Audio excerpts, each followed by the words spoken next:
Hey there, y'all. I'm so excited about this content today because I think on a Sunday night, this will help you get excited and have something new to do at school tomorrow.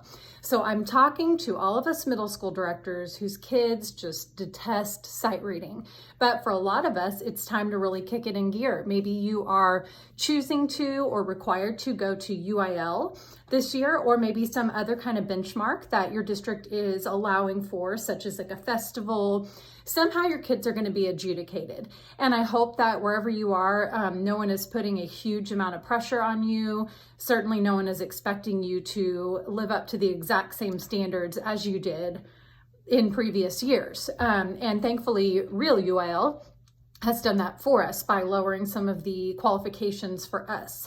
However, if you already teach like a non-varsity, sub-non-varsity, especially tenor bass, we're already kind of at the bottom rung of our expectations. And so it can be really challenging. One of the little tricks I like to do just from day to day is when I put on my daily agenda, the warm-ups, get your Chromebooks, sight reading. I always put yay about this time of year, and the kids will come in and read that and be like, sight reading, yay. And I'm like, yeah. And we're just positive about it. I don't ever go into like mean mode of, no, we're doing it. We have to do this. You've got to keep it positive. I do have a little speech for them when we get, when can we do the words on our songs? But with sight reading, it's kind of built in why we're doing this. Even though you're creating lifelong music readers and learners, the big reason and the why for the kids is a judge is going to listen to us do this, and they're going to hand us a piece of music that's this many measures long, and we'll have 6 minutes to do it for them perfect, and then we can get a trophy if we get it right. But so we do have that kind of carrot to dangle in front of our kiddos.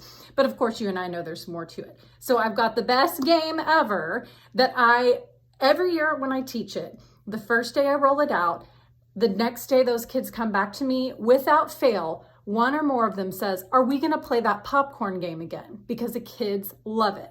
So I'm going to explain how you play sight reading popcorn. So you're going to put up on your screen, or let's say the kids are holding music and you've got your example for tomorrow that you're going to teach your kids, and they're going to sight read this. So let's just say, for example, it's 8 measures of unison sight reading for your non-varsity treble choir. So you're going to go through that, you're going to get it down, you're going to teach it how you normally would, and then you're going to say, okay, I've got a game to explain. It's called popcorn. So first of all, sit down, let me explain this to you. So everybody feel good about this? You learned it, like we got through it? Yeah, okay, this is going to be important. So the way the game goes is I'm going to call one person's name in the class. Let's say their name is Ellie.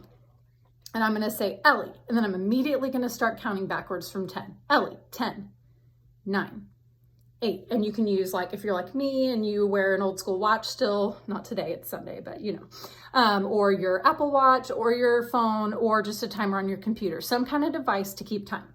You count back to 0.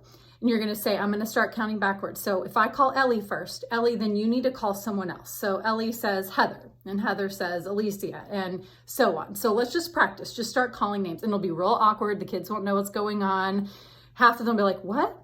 What do I do? And you just keep counting and let the kids just call somebody, let the kids work it out. So you're going to call their names. And then when you get to 0, say, okay, now I'm going to do this again. And whenever I get to 0, whoever the last person called, you're going to be it. And then they get, what does that mean? What does it mean? Nothing right now. Doesn't mean anything. You're it. Let's just be it. Okay. So then you do it again and you call on a different person first and you say, Haley, 10, 9, 8. And they're calling names and it's awkward again, but again, you let them work it out. And what'd you say? Let them have their little panic moment, and you're just counting 1, 0. And then kind of, who was it? And they're like, oh, it was you. It was Carrie. So it's Carrie. Be like, okay, Carrie, you don't have to do anything this time. Now, let me give you some more rules. We're going to keep practicing. So here's some more rules. No one can call anyone over 18 years old. Yes, I'm over 18 years old. We're like, oh, you're not 18. Yes, I am. Don't call me. Don't call an assistant director. Don't call a student teacher. Don't call no one over 18. They're not playing. Another rule is, are there more than one kid in your class with the same name? Probably there are. I have 4 Jakes in a class, okay? So, okay, how are we going to differentiate them? Okay, how do you know? Are we going to say their last name? Do they have a nickname? Okay, let's figure that out. It's fun for the kids. And then you're going to say no callbacks. So if Ellie calls Jody and I call Ellie right back, I'm out. No matter what, I'm it. No matter how early in the round it is, because you can't call someone right back. However, you can pick on that person. So if it went Ellie, Jody, Haley, and then Haley calls Ellie, Jody, Haley, Ellie, you can do like a triangle. The boys choirs especially love to team up and just kind of like every other one, they're just picking on this one kid, and it's funny to watch. And then finally, you can't hesitate for more than 3 seconds, whether it's on purpose or an accident. So a kid can't just wait till you get to 0 and then call a name. So I say, if you hesitate for more than 3 seconds, and a lot of times it happens on accident where the kid's like, they can't think of a name to say, sorry, bud, you're it. You hesitated for 3 seconds, and the kids will call that out. So you're going to play this game several more rounds. Just nothing happens if you're it right now.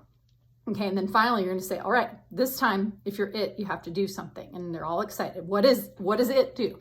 If you're it, you have to chant the first 4 measures by yourself on solfege. Ooh, big stakes, right?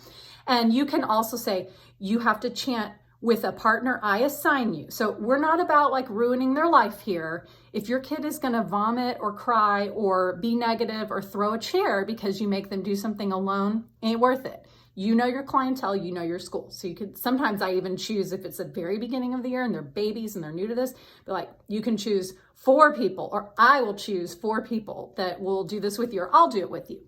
So just know your audience. This is supposed to be fun. Remember, we did not become teachers to ruin our children's lives. So don't make them cry. Don't make them mad. So then that person, so you get to 0 and it's Carrie. You're like, okay, fine, Carrie, pick one person, but don't just pick your friend, pick somebody who knows what they're doing. And then usually Carrie will pick the smartest kid in the class that knows how to do it, even if they're not friends. So they're going to chant it. You might kind of help them along. Now, the rule in the background is, if you're in the choir and you're in the background, if you are not hand signing and looking at the screen, you are automatically it. So if you're just kind of zoning out, and so you might have to remind them, oh, better be looking at the screen, or you're going to have to do it. So everyone's participating. So do that a couple times. Maybe you do another round where they also have to chant the first 4 measures. And now you're going to chant the last 4 measures. Okay, you guys are chanting this one if you were it. Then we're going to get down to the higher stakes where they're singing alone. And if they're singing alone, you can make it 2 measures. You can let it be 4 to 6 people. I mean, whatever you need to kind of see, because you're assessing during this time. You're seeing who's totally clueless, who's really stepping up as a leader. They may giggle, they may do all kinds of things, but the point is you're getting to, first of all, everyone is practicing as they're signing, and you can even make higher stakes, like you have to be mouthing it. If you're in the background and I don't see you mouthing when someone else is singing, you are automatically doing it by yourself. So you can keep this game going as long as you want. It always lasts longer than I anticipate it lasting.